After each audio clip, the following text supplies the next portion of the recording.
In this video, I'm going to show you how you can use Pro Tools to manipulate audio to create some interesting effects and new sounds. So I have a plastic cup here with some popcorn kernels in it, and I'm just going to record this into a track in Pro Tools. I want a mono audio track, and I'm going to record arm it, and then I'm going to record and as I shake these popcorn kernels.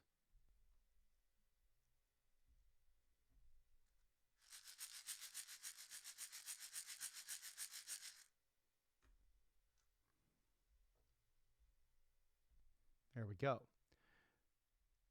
Next, I'm going to boost the volume level of that clip with clip gain, and maybe not that much. I might also increase them visually. Okay, so I'm going to trim this down so we have just the effect, or we have just the sound. And then I'm going to try some plugins on it, right? Maybe I can try EQ. And I could really boost that mid-range and filter out all the lows and highs, sort of that telephone booth effect. Let's hear how that sounds. That's a cool sound already. I actually really like that sound, so I can do a couple of different things here to export that.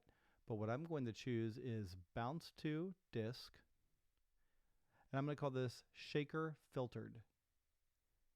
I'm going to make sure I set it to interleaved, and I will keep it as a high quality WAV file so that I can stretch it more later. It's going to go to my session folder, bounced files folder. And I can import it to my session, but I don't want to do that. Okay, now I can take that off. I can try a different plugin. I could either add to this filtered clip, or in this case, I'm just going to try a whole different thing here. I'll try Deverb and see what this sounds like. That's kind of neat. Maybe I want to just separate part of this and try that.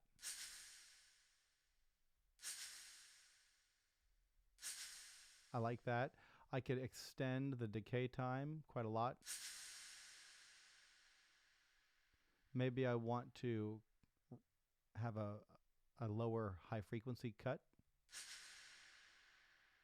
It's a lot darker there. I could change the algorithm. And then I could bounce that as well. I would want to make sure I select more time so that I get the reverb tail.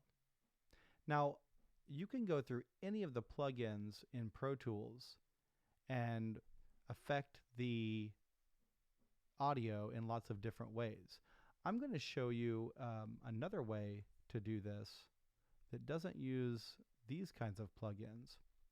It uses something else.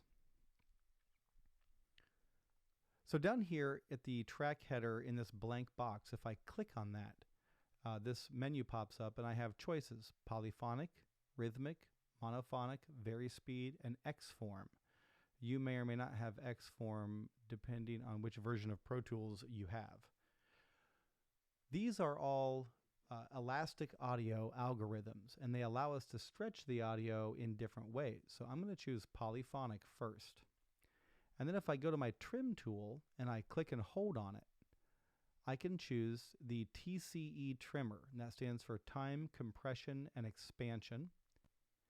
And now, when I go to the edge of my clip, you can see my trim tool has a little clock on it, and I can use that to stretch that audio out. Let's see what happens now.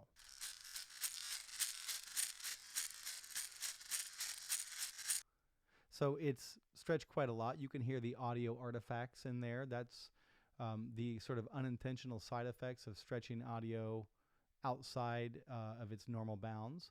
If I go further, if I go a lot further, you will see the wave turn sort of pink, and or the field will turn pink and the wave will be blue. And that means that Pro Tools is telling you, hey, You're stretching this too much. It's not going to sound very good.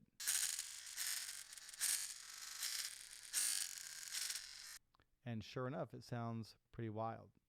I can also compress this audio. This is different than like a compression plugin. This compression, I'm just making it shorter and faster. Again, if I go too far, it turns pink. But that's kind of a cool effect. I could even right click here. I'm going to remove the warp, and I'm going to chop just a part of this out and see what happens if I stretch just that, maybe just that part.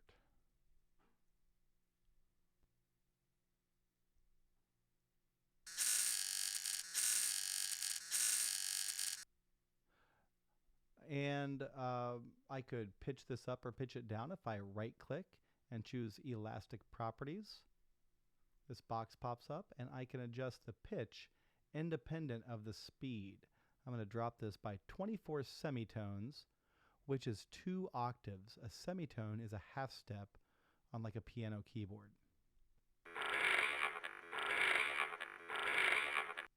Or I could also pitch it up.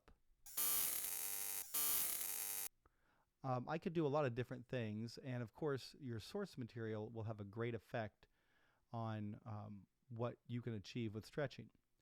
Now I can also, I'm going to get rid of this, I can change algorithms here. Each one of these is going to sound different when used. So let me chop this out. Here's what it sounds like normally. And if I stretch it, that's kind of neat. If I choose the monophonic, again, it'll be a different algorithm, so it'll sound different. And I will choose vari-speed. Now, vari-speed is an interesting one. It's like a tape player. The longer you make something, it'll also go lower in pitch. And then the shorter and faster you make it, it'll raise in pitch.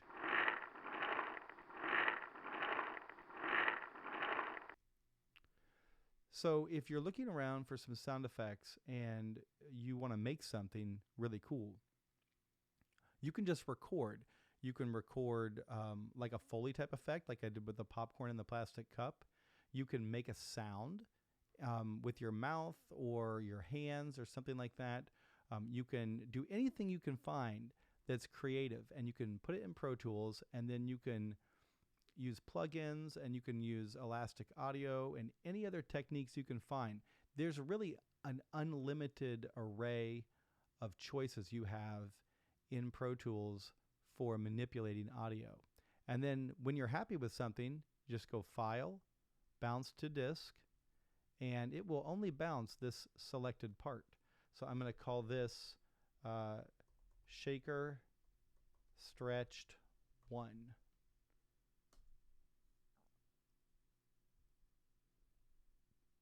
And then in my bounced files folder, you can see the effects there. And you could drag those into WeVideo or into any other video editor and use them as sound effects.